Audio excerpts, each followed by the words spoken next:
MPT to serve all of our diverse communities and is made possible by the generous support of our members. Thank you. Live from Maryland Public Television, this is Direct Connection with Jeff Salkin. Good evening. Welcome to Direct Connection. Coming up tonight, why eating disorders are on the rise during the pandemic. That's ahead, but we begin tonight with the Republican National Convention. Coverage begins at 8 tonight on MPT. Joining us now for analysis, Professors Melissa Deckman of Washington College and Todd Eberly of St. Mary's College of Maryland, who is the author of How Trump Happened, a System Shock Decades in the Making. Professors, great to see both of you again. Professor Deckman first, let's start with the Democratic Convention last week. By all accounts, went well despite the virtual nature of things. I agree with that. It was a very unusual convention given the pandemic. But I think the Democratic Party really came together in a way I hadn't seen in a number of years. Compared to 2016, I think there was still a lot of bitterness between the Bernie Sanders faction of the party and the Hillary Clinton faction of the party. But yet at this convention, you saw a far more unified front. I also think that it was remarkable in terms of the ideological diversity of the voices that were present at the conference. You had former Republicans, current Republicans, AOC, you had all range of voices really standing united behind Joe Biden. So I think the Democrats left with about as good of a bump as they could probably expect last week. And Professor Eberly, the big unifying force for the Democrats, of course, is the person you wrote the book about, right? Yeah, I mean, there are a few things that motivate Democrats more than the idea of defeating and ousting Donald Trump. And he knows that, and he is running hard against them and against the idea of Democrats regaining power and doing things that in some respects are just unprecedented for an incumbent president. Some of the language that he's used of late, he's outright accusing them of using COVID to steal the election. That was a direct quote from him tonight where he addressed the convention. I think the idea of removing him from office through an election and maybe just a return to normalcy is a major motivational factor, not just for Democrats, but for many of those Republicans who spoke at the convention or have come out now and have endorsed Biden. So Trump, of course, trailing badly in the polls, pre-convention, underwater in his approval rating, the majority of people saying the country is on the wrong track. The magic that put together the victory that you wrote about, is there a path to capture that again for the Republicans? Well, I mean, sure, there is a path. I mean, for Donald Trump, he just needs to hold on to all but one or so of the states that he won last time around. Maybe see if he could flip New Hampshire or Minnesota. Demographically, they would be the most likely for him. The challenge for Trump, of course, is he was in a four-person race that enabled him to win with less than 46% of the vote, enabled him to win Wisconsin, Michigan, and Pennsylvania with less than 50% of the vote. If his ceiling for support was what he got in 2016, he can't win in a two-person race. And Biden has had a very steady 6 to 7 point lead over Trump for months now. In fact, Trump has not had an average above 43% since May. So what do we expect from the Republican convention this week? Any takeaways from what the Democrats did in terms of using what's basically a new medium to capitalize on that? I think that with the Republican National Convention this week, you're going to see essentially a reality TV version of a convention starring Donald Trump. It's very unprecedented to have a sitting president be part of a convention like this every night of the week. And yet here he will be trying to make the case that he and he alone can really stem the tide in the country fighting COVID and trying to keep the country from becoming a violent sort of place that you see in cities like Portland. I think it's going to be, you're going to hear from Donald Trump that if the Democrats win election, the Democrats will enact gun laws that will take away guns from citizens. It'll infringe upon religious freedom, and the Democrats will also unleash sort of violence in cities across America. Those are the themes I think you're going to hear in this Republican National Convention. Let me throw a local politics question at you. The one of the most visible, well-known Republican governors in the country is Maryland's Larry Hogan. What night of the week do you expect he'll be speaking this week? Well, of course, the most popular or second most popular Republican governor in the country will not be speaking. You also won't see prior Republican candidates like Mitt Romney, prior Republican presidents like George W. Bush, or prior vice presidential candidate like Paul Ryan speaking at this convention. Instead, what you will get is a lineup that is almost half Donald Trump's family. And I mean, this is very much a convention about Trump, not really about the Republican Party. And, Melissa, of course, your expertise in part is women in politics. We should address a couple of things. The centennial of the 19th Amendment being ratified, the fact that there is a female and woman of color vice presidential nominee on the Democratic side. Do the Republicans, do you think there was any thought that we need to counter that in some way? Well, I do think that Kamala Harris's selection was historic, and I think it was very moving for many people, especially among the Democrats and the Democratic base. I don't think that the Trump campaign would ever really switch horses midstream. Some people thought, well, maybe we'll replace Mike Pence with someone like Nikki Haley, who's also scheduled to speak tonight. Nikki Haley, of course, served as Trump's first U.S. ambassador to the UN. She's often touted as sort of the future of the party. But I do think that for Trump to abandon Mike Pence at this point would be problematic. And I think it kind of would show that perhaps the campaign was in disarray. Yeah, I agree. The convention, obviously the Democratic convention ratings were down a bit. There hasn't been suspense at a convention for a long time, but there is some suspense about the debates this year. Potential turning point? There's always that possibility, but I mean, if you look to 4 years ago, I think there's a clear consensus that Hillary Clinton won those debates. She was the superior debater, clearly. It did not prevent Donald Trump from winning. Donald Trump's problem is that he can't really maintain a train of thought. He tends to go off on tangents. That's not something you can do in a debate, but it didn't hurt him 4 years ago. I don't know that it hurts him this time. Biden, of course, needs to make sure he doesn't have any gaffes or any Bidenisms during the debates.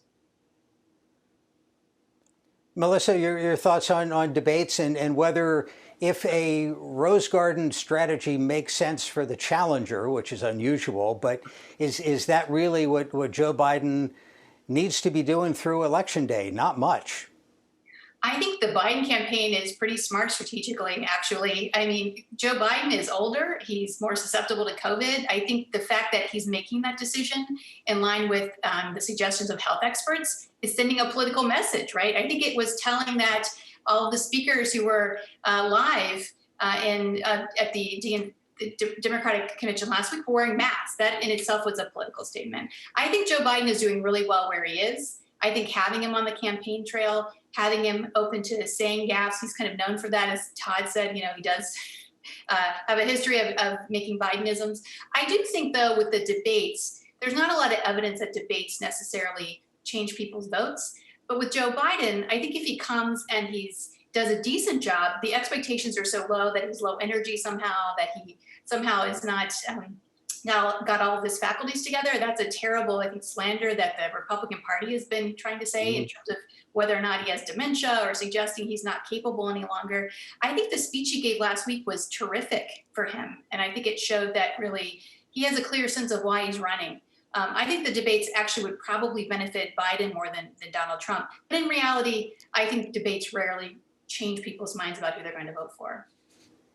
I saw a quote from James Carville saying that he believes that Trump has no chance, zero, he said, of being reelected. It doesn't sound like either of you would strongly disagree with that. Look, after 4 years ago, where there were so many folks who were convinced that Donald Trump couldn't win, and he ultimately threaded that electoral needle just exactly as he had to, I think it would be folly for someone to just write off his chances at reelection. Is he in the weakest position of any incumbent since Jimmy Carter or George H.W. Bush? Yes, he is. But that doesn't mean in a very polarized era that he might not be able to secure a second term. And Melissa, just 15 seconds here. I think Todd and I are out of the prediction game after 2016. But I will say, look, maybe the economy bounces back. Maybe there's a viable vaccine that's in the offing. And maybe, voters look at that as being a positive. And so there are definitely ways that Trump could still win the election. He doesn't need a majority. He just needs a majority of victories in certain states in order to win the presidency. So it's not out of the ordinary. Professors Deckman and Eberly, afraid we have to leave it there. Thank you very much. Oh, thank you so much. And a reminder to tune in to PBS coverage on MPT beginning 8 o'clock tonight. A recent survey by the CDC showed that 41% of respondents have faced mental health challenges related to COVID-19. For respondents who are 18 to 24 years of age, that jumps to 75% who say they've had at least one adverse symptom. The National Eating Disorders Association says it has seen a 74% increase in calls to its helpline compared to the same time last year. Joining us is Dr. Stephen Crawford, Medical Director of the Eating Recovery Center and Insight Behavioral Health. Doctor, thank you very much for joining us. What are you seeing in your practice? Well, we're seeing people coming in with increased stress related to COVID. And I've seen several people actually have new onset eating disorders, depression, anxiety with the social prescription of social distancing and the isolation that comes along with COVID. What are the most common issues or disorders you're seeing? Well, within the eating disorder field, we see people with anorexia nervosa. Those individuals are experiencing increased rates of restricting and weight loss. We're also seeing increased episodes of binge eating. People with bulimia nervosa and binge eating disorder are having experiences where there are increased amounts of food intake. Well, what would you say is the pathway from the pandemic, and obviously a lot of stress involved in that, to those two conditions in particular? Well, I think there clearly is a loss of structure in a person's life, as well as the loss of social connectivity that comes with COVID. And then on top of that, for some individuals, unfortunately, there's been a financial loss. So those three losses combined tend to put a significant amount of stress on the person.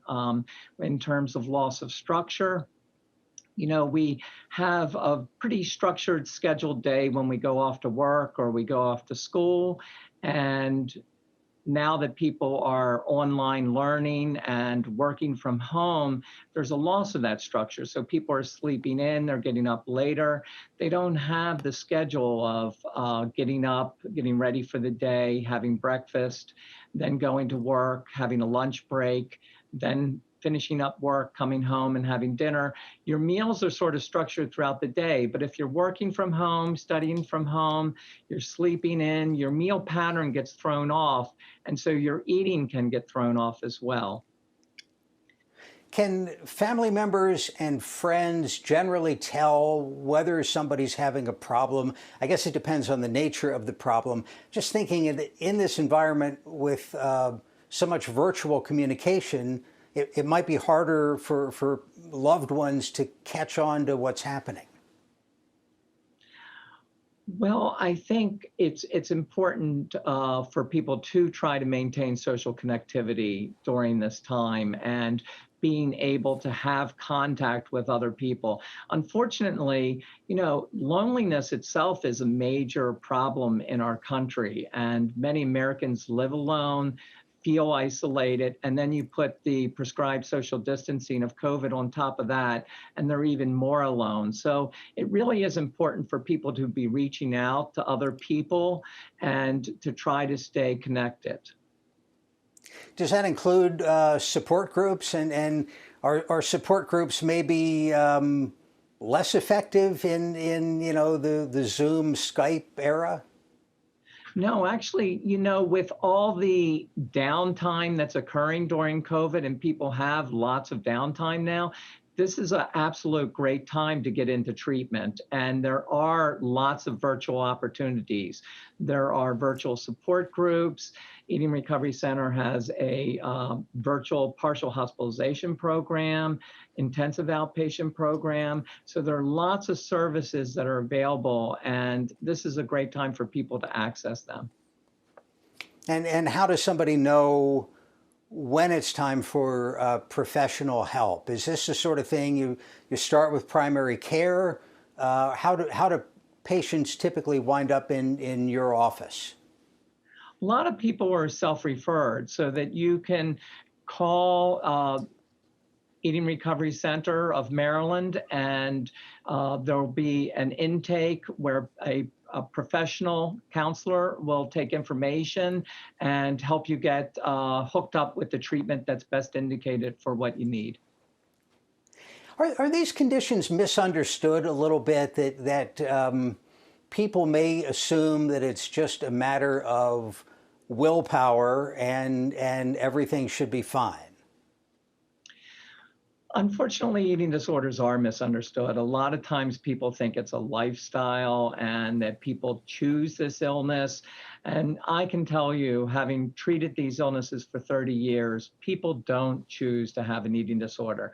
They're hereditary, they're genetic in origin, and they're really very painful illnesses. Eating disorders have the highest suicide rate, and there's extreme mortality and morbidity associated with having these illnesses. So people don't choose to have them, and people really work very hard to get well from these illnesses. I sometimes imagine that our relationship with food goes back to the Stone Age, when there was food, our ancestors at least were hardwired to go eat it, right then and there. Does that carry over? Is that a thing? Well, we as humans are, eating is life preserving. You have to eat to live. And so, yes, that is instinctual. Unfortunately, for some people, like individuals with anorexia nervosa, that the drive for thinness overrides that instinct. And for people with bulimia, the ability to control the amount of food consumed is lost. And so the barometer to determine if you're hungry or if you're full, that barometer is broken. And so people really struggle with basic eating patterns. Dr. Stephen Crawford's medical director of the Eating Recovery Center and Insight Behavioral Health. Doctor, thanks very much for your time. Thank you for having me. Now, MPT is a partner in the upcoming Baltimore City Fair Housing Film Festival. Here's a preview of one of the films, A Matter of Place.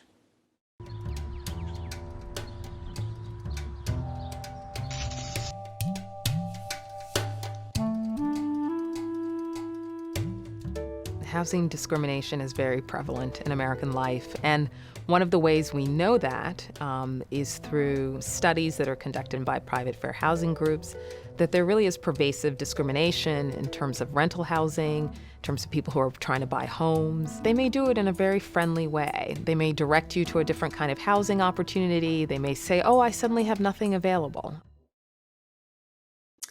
And joining us now is Cedric McCray, Interim Director of the Baltimore City Office of Equity and Civil Rights. Sir, thank you for being with us. Tell us about the film festival. What's the purpose of the event? Yes, thank you, and thank you for having me. The Office of Equity and Civil Rights, we started having an actual annual week last year, and due to COVID-19, we had to make some adjustments, so everything is being done virtual this year.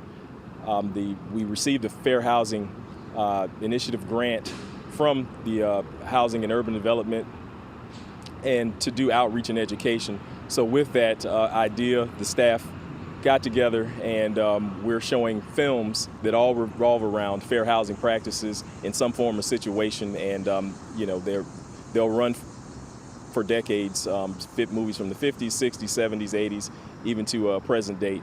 And just all the panels that we have throughout the week are all professionals, either in working for civil rights agencies or fair housing agencies within the region, and it's basically to inform people about unfair policies and practices that go on, and to educate them and bring them to resources that are available.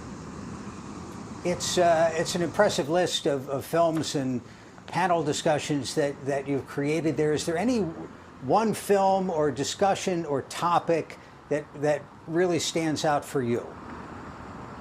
Well, today we had a discussion. One of the first panels was at 11 o'clock, and it revolved around the Americans with Disabilities Act and fair housing, and how individuals with disabilities don't necessarily have the resources available as it relates to housing, because there are challenges when you have some type of physical or cognitive disability.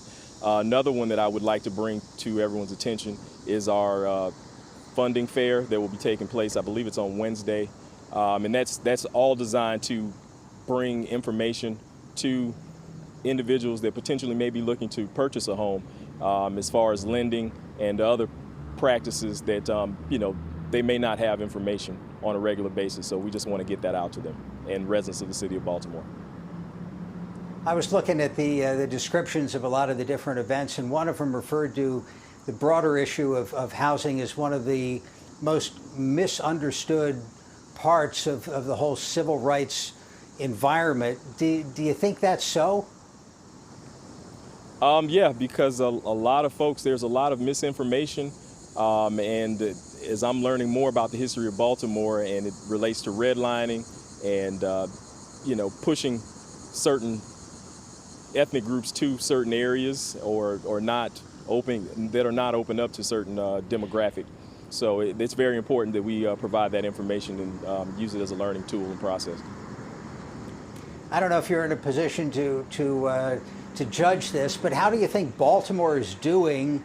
How do you think the region is doing in terms of ensuring equal access for all? I think that there have been some challenges. I'm a new resident, but we're actually having good conversations about what can be done in the region, and specifically in Baltimore, to improve the situation for all residents. Yeah, I noticed you relocated from Florida, right? Yes, sir. So what did you think? It's an interesting perspective, just because you're coming in as an out-of-towner to this role, meeting all these people. I got to ask, what's your initial impression of the town, the situation, the vibrancy of the community, all of that?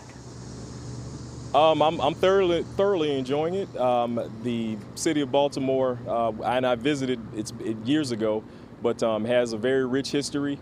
And one of the factors was the fact that there are a lot of things that are available that in other regions of the country, and you're not far from D.C. Baltimore has a very rich history, as I said, and a lot of things to do, a lot of festivals and things to do during the summer, and I experienced that last year, and just seems to be a wholesome area and environment. And now we have you locked up in between your apartment and your office with the coronavirus. Yes, and like I said, that was a major shift in everyone's day-to-day life and work responsibilities, and forced us to make adjustments and hold all of these panels and things virtually moving forward for the week.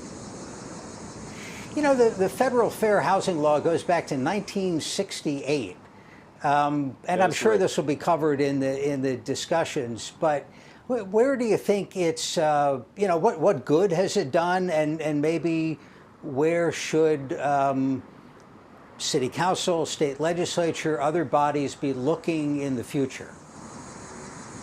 Well, I know that there has been some legislation that has been put forth by city council within the last year as it relates to fair housing practices, and whether it be related to credit scores or source of income when it relates to filling out applications for housing and for rental property. So I think that that's definitely something that we need to continue to look at and stay on that track. All right, we mentioned this is going to be virtual, so how can people participate?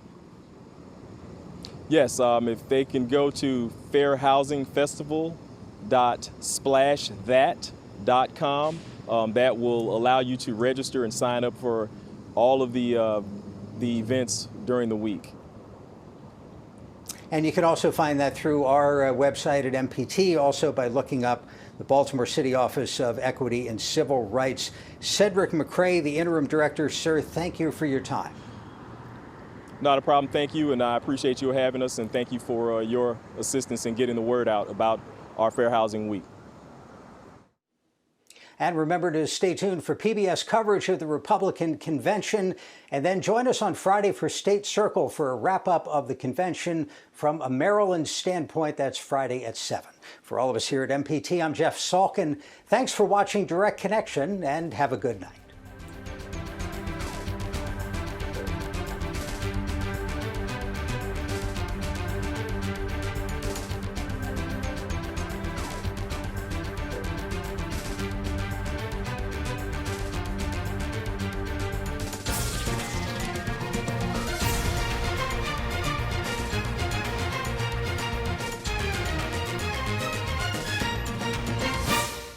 This program was made by MPT to serve all of our diverse communities.